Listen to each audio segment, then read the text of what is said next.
अस्सलाम वालेकुम वरहमतुल्लाहि वबरकातुहू। सुबह बख़ैर प्यारे बच्चों। आज जमात 11वीं के उर्दू निसाब से इंशाअल्लाह हम इंस्पेक्टर जनरल ये ड्रामा देखेंगे, जिसके तारुफ़ को किरदार को हमने पिछले लेक्चर में देख चुके हैं।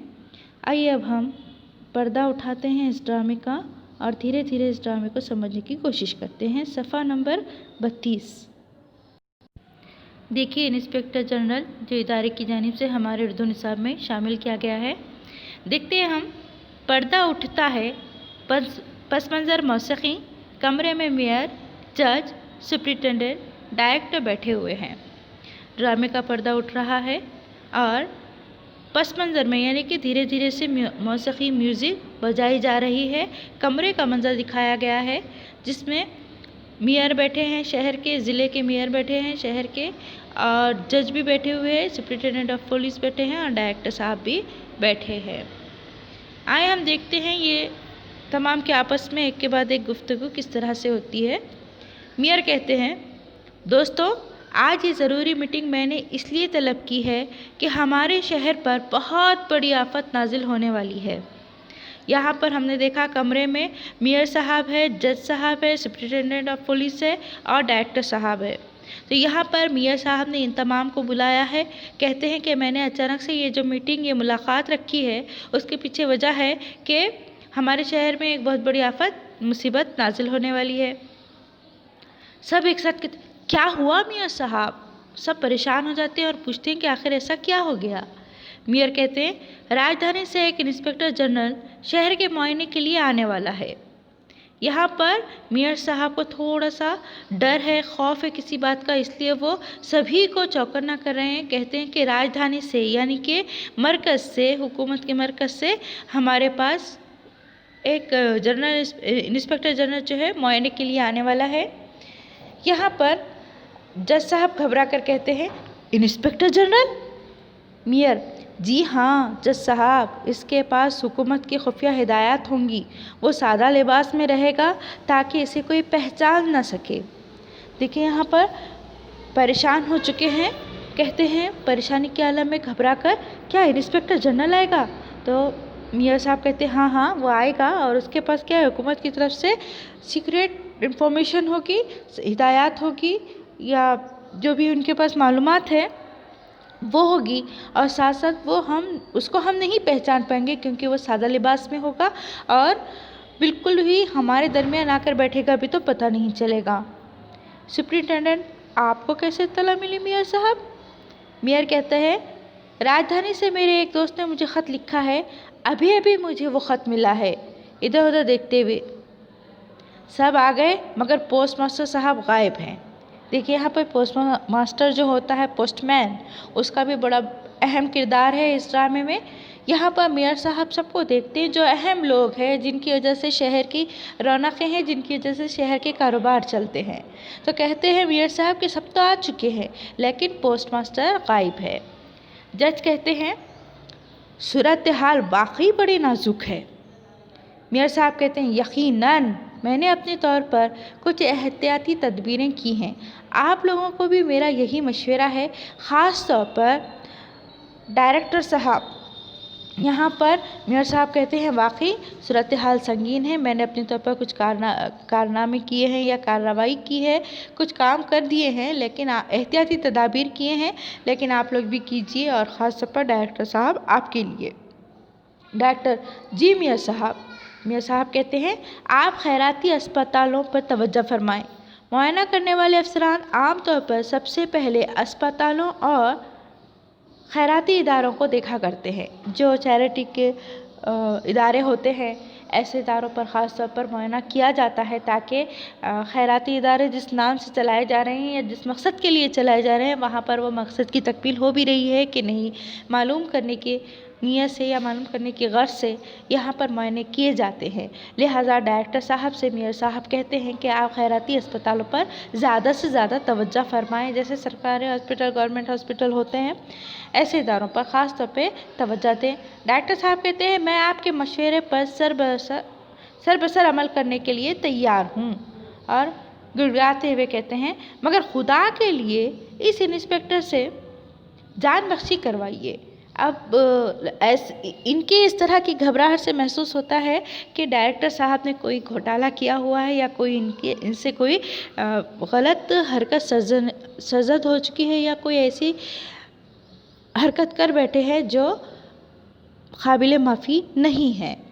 खैर वो कहते हैं कि मैं आपके हर मशवरे पर सरबसर अमल हूँ, यानी कि मैं बिल्कुल मुत्तफ़िक़ हूँ आपकी बात से और मैं बिल्कुल अमल करने तैयार हूँ, लेकिन बस खुदा के लिए मुझे इस इंस्पेक्टर जनरल से बख्शवा दीजिए, यानी उसके सामना मेरा ना हो तो बेहतर है। मेयर कहते हैं, आपको फ़ौरन तमाम मरीज़ों के लिए उजली चादरों का इंतज़ाम करना चाहिए। यहाँ पर हिदायत देते हैं मेयर साहब कि आप क्या कीजिए, फ़ौरी तौर पर मरीज़ों के लिए, जितने मरीज़ हैं उन सब के लिए उजली यानी सफ़ेद चादर का इंतज़ाम कर दीजिए। डॉक्टर कहते हैं, मेयर साहब इतनी चादरों का इंतज़ाम होना मुश्किल है, मतलब अब वो जनरल इंस्पेक्टर या इंस्पेक्टर जनरल जो है फ़ौरी आने वाले हैं, बीतल्ला खुफिया तौर पर इन्हें मिल चुकी है, तो इतनी आनन फानन इतनी जल्दी में ये तमाम चादरों का इंतज़ाम होना मुश्किल है।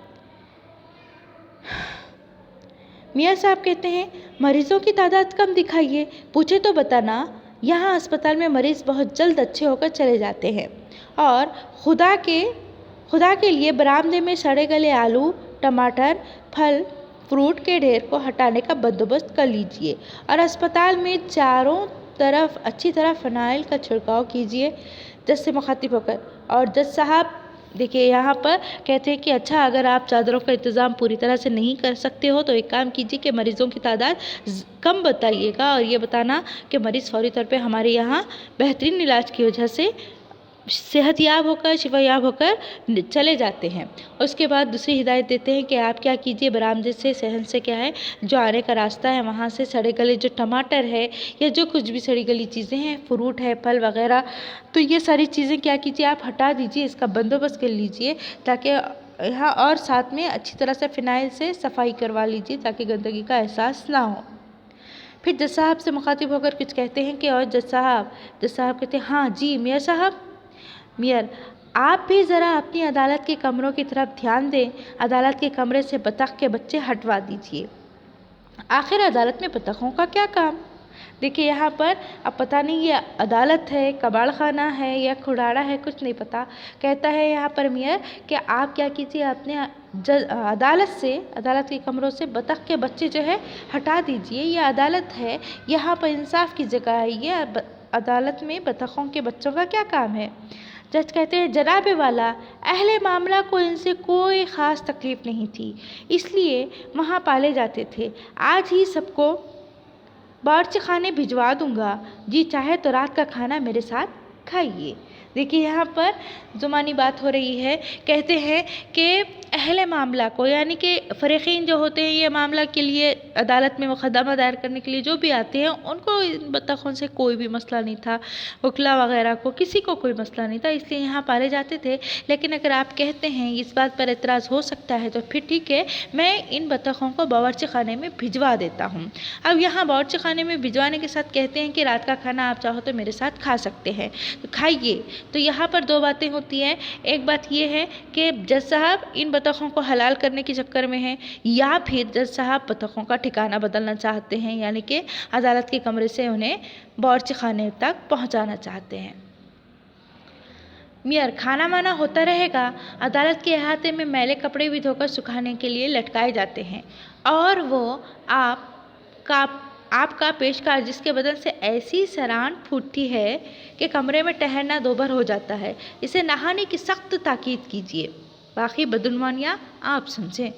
देखिए यहाँ पर मियाँ जितना मुमकिन हो सकता है समझाने की कोशिश करते हैं, कहते हैं कि नहीं खाना आना तो होता रहेगा, क्योंकि अब मेयर पर बहुत ज़्यादा यहाँ पर दबाव पड़ा हुआ है, तनाव है उनके जहन पर, वो परेशान हैं क्योंकि सिर्फ अकेले ही नहीं बल्कि यहाँ पर छोटे ओहदे से लेकर बड़े ज़िम्मेदार ओहदेदारान भी बदउनवानी का शिकार हो चुके हैं। यहाँ पर बदउनवानियों को उन्होंने आम कर रखा है, लिहाजा वो कहते हैं कि हाँ चलो खाना तो होता रहेगा, लेकिन सबसे पहले आप क्या कीजिए, जो आपका पेशकार है आपके साथ जो रहता है उसके पास से बहुत गंदी बू आती है, उसे सख्ती से ताकीद करें कि वो फौरी तौर पर नहा लें। उसके साथ साथ आपकी दीगर जो बदउनवानियाँ हैं आप उस पर नज़र कीजिए और उसका भी इंतज़ाम कीजिएगा।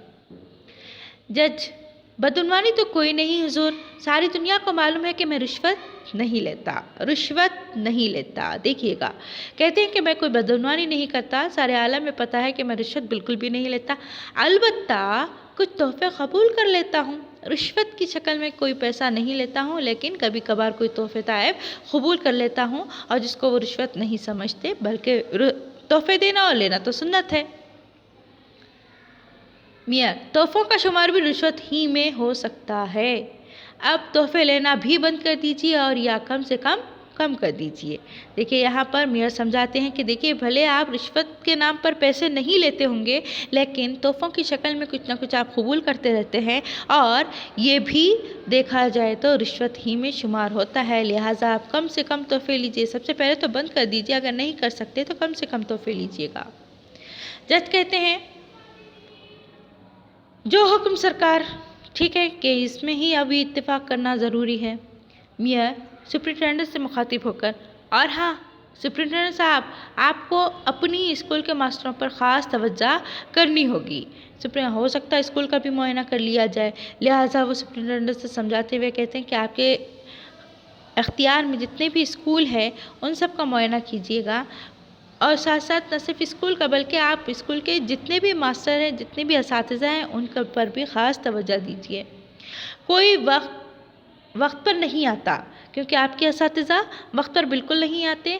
स्कूल में बच्चे हल्लड़ मचाते रहते हैं, हल्लड़ मचाना, शोर शराबा करते रहना। और हाँ, आपका वो एक टीचर बार बार मुँह क्यों बनाता है?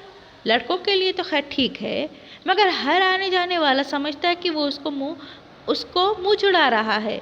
मेरे पास कई शिकायतें आ चुकी है।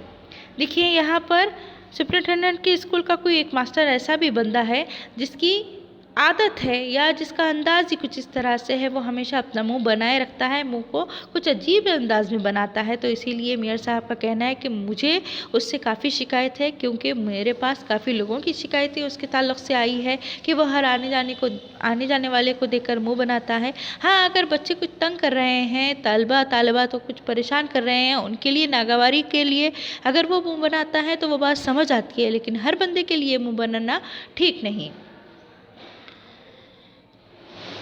क्योंकि उसकी मेरी बहुत सारी शिकायतें आए मेरे पास, लिहाजा उसको समझा दीजिए।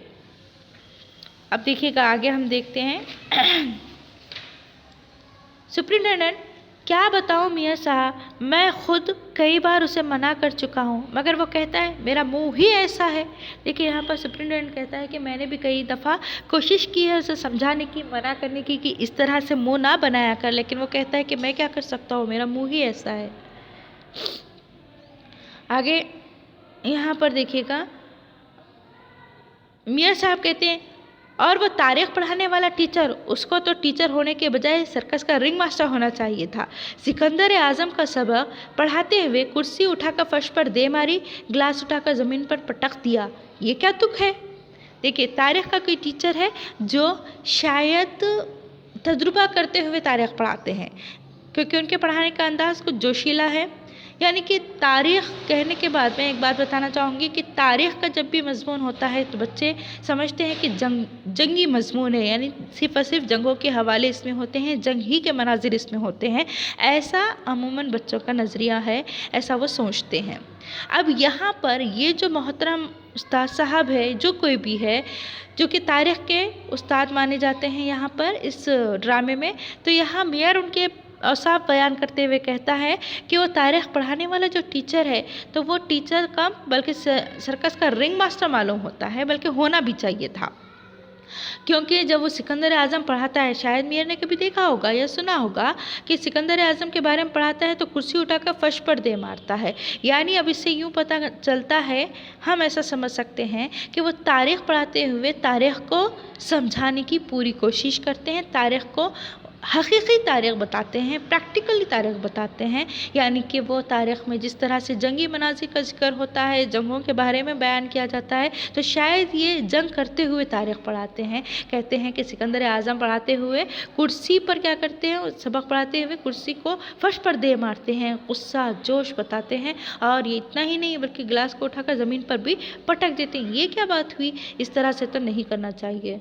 सुपरिंटेंडेंट इसे समझाया तो कहने लगा, मैं अमली तौर पर दर्ज देता हूँ। देखिए ये भी बहुत कही उसने, खूब कही। कहता है कि मैंने तो बच्चों को अमली तौर पर दर्ज देना है, क्योंकि देखा सुना बच्चे ज़्यादा याद रखते हैं, सिर्फ और सिर्फ सुना याद नहीं रखते।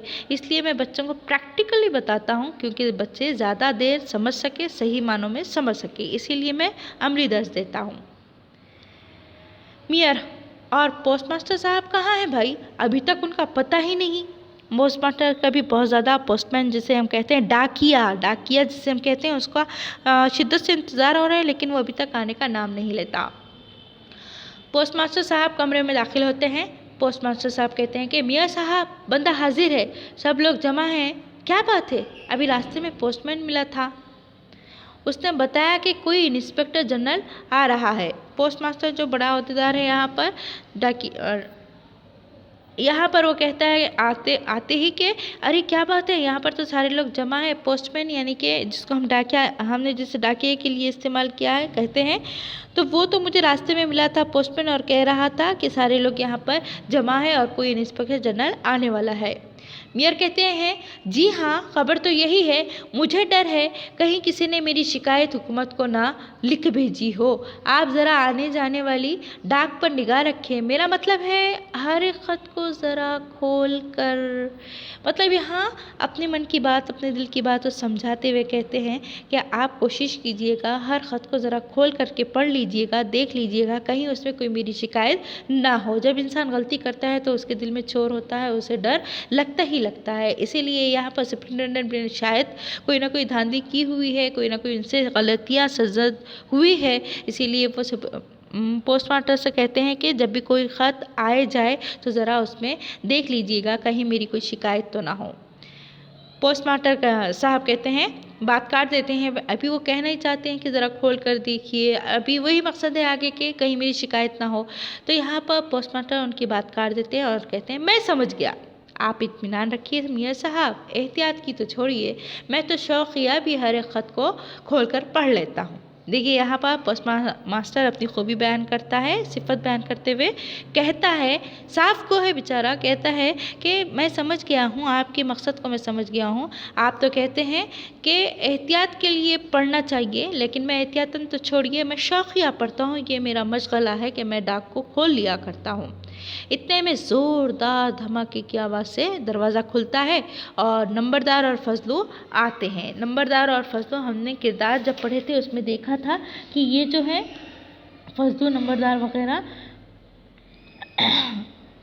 यहाँ के अहम किरदार निभाने वाले हैं। तो आए हम देखें कि ज़ोरदार दरवाज़ा खोलते हैं और इस फजलू पहले आता है, उसके बाद उसके पीछे बबलू होता है। फजलू कहता है, गज़ब हो गया मेयर साहब, गज़ब हो गया। मियर, अबे फजलू, इतना घबराया हुआ क्यों है? क्या कहीं कोई बम फटा है? बबलू कहता है हाँफते हुए, बम ही समझिए मियर साहब। मियर, अबे आगे भी तो कुछ बोल। बबलू बोलने के लिए मुंह खोलता है, फजलू उसे पीछे धकेलते हुए कहता है, फजलू कहता है, मियर साहब, बात यह है मियर साहब कि मैं और बबलू खाना खाने होटल में गए थे। इतने में बबलू कहता है कि ठहर जा, मैं बताता हूँ। मियर, अरे कमबख्तों, खुदा के लिए मुँह से तो फूटो या यूं धक्का पेल करते रहोगे। मियाँ साहब कहते कि अरे भाई कुछ तो बोलो या यूं ही आपस में धक्का पेल करते रहोगे। बबलू कहता है, भूख लगी थी, हम लोग कुछ खाने के लिए जैसे ही होटल में पहुंचे, एक खूबसूरत नौजवान, अभी वो मस्जिद कहना चाहता है, मस्जिद बताना चाहता है कि अचानक बबलू कहता है उसकी बात काट कर, और सादा कपड़े पहने हुए, गोरा चट्टा, घुंघराले बाल और नोकदार मूछें। गोरा चट्टा था, घुंघराले बाल थे, नोकदार मूछें थीं और सादा सीधे कपड़े पहने हुआ था। बबलू कहता है कि हमने जब मैनेजर से दरियाफ्त किया तो मालूम हुआ कि नौजवान सरकारी अफसर है और 2 हफ्तों से होटल में ठहरा हुआ है और नाम उसका मिर्ज़ा तैमूर शाह है। ये दोनों नंबरदार है, लिहाजा उन्होंने अपने तौर पर बहुत सारी मालूमात ले आए। कहने लगते हैं कि हम जब होटल में भूख लगने के बाद खाना खाने गए थे, वहाँ पर एक नौजवान को देखा जो कि देख दिखाने में गोरा चट्टा और भला मालूम लगता था, साथ में वो सादे कपड़े पहने हुए था। हमने वहाँ के मैनेजर से पूछा कि भला ये आदमी या ये शख्स कौन है, तो मालूम हुआ उसके ज़रिए कि ये तो एक सरकारी ऑफिसर है और शहर की तरफ से आया है और उसका नाम तैमूर शाह है, मिर्ज़ा तैमूर शाह है। फजलू कहता है और सरकार ख़ास बात यह है कि वो हर चीज़ उधार मांगता है। देखिए यहाँ पर तैमूर शाह की खासियत बताया है। फजलू ने कहता है कि हर चीज़ वो उधार मांगता है। बबलू कहता है मेरे ऊपर तो सुनते ही बिजली गिर पड़ी कि हो ना हो ये वही इंस्पेक्टर जनरल है जो भेष बदल कर आने वाला है, क्योंकि उन्होंने सुन रखा था इंस्पेक्टर जनरल के बारे में कि वो आने वाला है और अब तो उन्होंने देख भी लिया। फजलो मुझे भी पूरा यकीन है मियाँ साहब, उसकी आंखें तो इतनी तेज़ है कि पूछिए मत। मैं मछली खा रहा था। उसने गुजरते गुजरते कंखियों से देख लिया कि मैं क्या खा रहा हूँ। देखिए यहाँ पर तिरछी निगाह से या टेढ़ी निगाह से जिसको कहते हैं कंखियों यानी कि तिरछी निगाह से देखना, बहुत तेज़ और शातिराना नज़र है। मैं मछली खा रहा था और उसने करीब से गुजरते देख लिया कि मैं क्या खा रहा हूँ। मियाँ कहते रूम नंबर भी मालूम है उसका? बबलू रूम नंबर 5 और 2 हफ्ते से वहीं जमा हुआ है, मतलब ये पहले से ही आ चुका है और इन्हें अब इत्तला मिल रही है, अब खबर हो रही है कि ये आया हुआ है, जबकि आकर उसे 2 हफ्ते से ज़्यादा हो चुके हैं।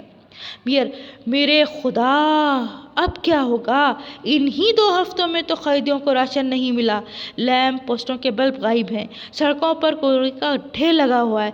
मेरे मालिक मेरे ऊपर रहम फरमा। मैं सोचते हुए टहलता हुआ होटल की तरफ निकल जाऊं। मेयर की हैसियत से मेरा फ़र्ज़ है कि पता लगाऊं कि किसी ने आने जाने वाले को कोई तकलीफ़ तो नहीं। बबलू कोतवाल से कहो गाड़ी तैयार करे।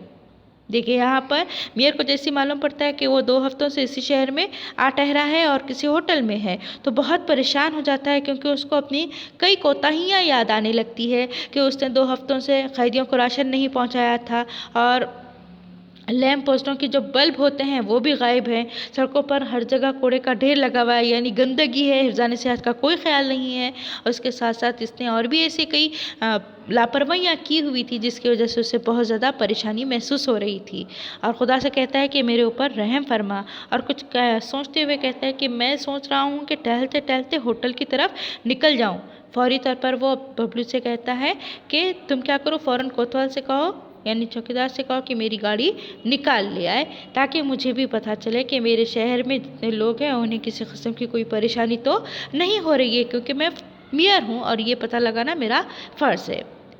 फीड आउट यानी कि वो चले जाते हैं और पस मंज़र में दोबारा से मौसीकी बजने लगती है। अल्हम्दुलिल्लाह पहला मंज़र यहाँ मुकम्मल हुआ है। आप लोग एक मरतबा इस मंज़र को पढ़िएगा, समझने की कोशिश कीजिएगा।